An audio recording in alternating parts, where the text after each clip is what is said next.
প্রতিশোধ নয়, ন্যায় বিচার ও জাতীয় ঐক্যের বার্তা দিলেন প্রধানমন্ত্রী তারেক রহমান।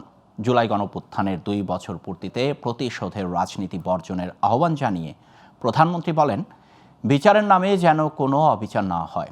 দেশের মানুষ যে পরিবর্তনের জন্য জীবন দিয়েছে, সেই লক্ষ্য পূরণেই সবাইকে একসঙ্গে কাজ করতে হবে। শনিবার জুলাই গণঅভ্যুত্থানের শহীদদের স্মরণে এক সম্মেলনে তিনি এসব কথা বলেন। বিস্তারিত আওলাদ বাবলুর প্রতিবেদনে।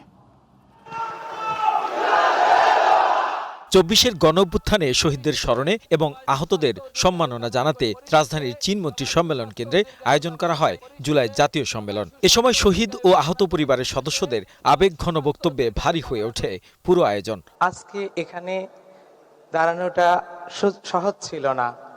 হাজারো বাধা, হাজারো বিপত্তির মাঝখানে এখানে দাঁড়িয়েছি। তাদের স্মৃতিচারণের পর বক্তব্য দেন প্রধানমন্ত্রী তারেক রহমান। আমার মাকে যদি জিজ্ঞেস করতে পারতাম, মা, গত 17 বছর আপনার উপরে যে মানসিক এবং শারীরিক নির্যাতন হয়েছে, আপনি কি চান আমি তার প্রতিশোধ নেই?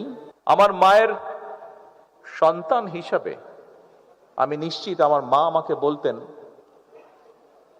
তোমার দায়িত্ব দেশের সকলকে ঐক্যবদ্ধ করে সামনে এগিয়ে যাওয়া, দেশকে সামনে নিয়ে যাওয়া। নিজের পরিবারের উপর দীর্ঘদিনের রাজনৈতিক নির্যাতনের প্রসঙ্গ টেনে প্রধানমন্ত্রী বলেন, প্রতিশোধ নয়, ন্যায় বিচারই হবে নতুন বাংলাদেশের পথ। দেশকে সামনে একমাত্র তখনই নেওয়া সম্ভব যদি আমরা সমগ্র জাতিকে ঐক্যবদ্ধ করতে পারি।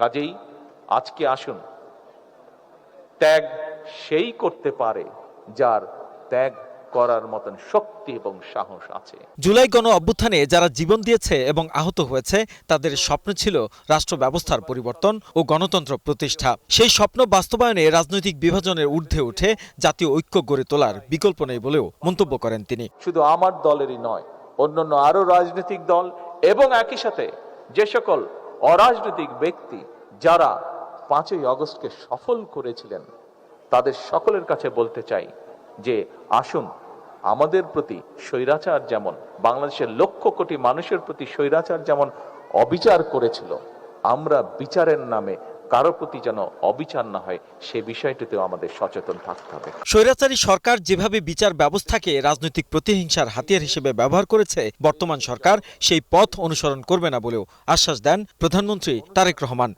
আমাদের গৃহীত প্রতিজ্ঞা। আওলাদ বাবলু, গ্লোবাল টেলিভিশন, ঢাকা।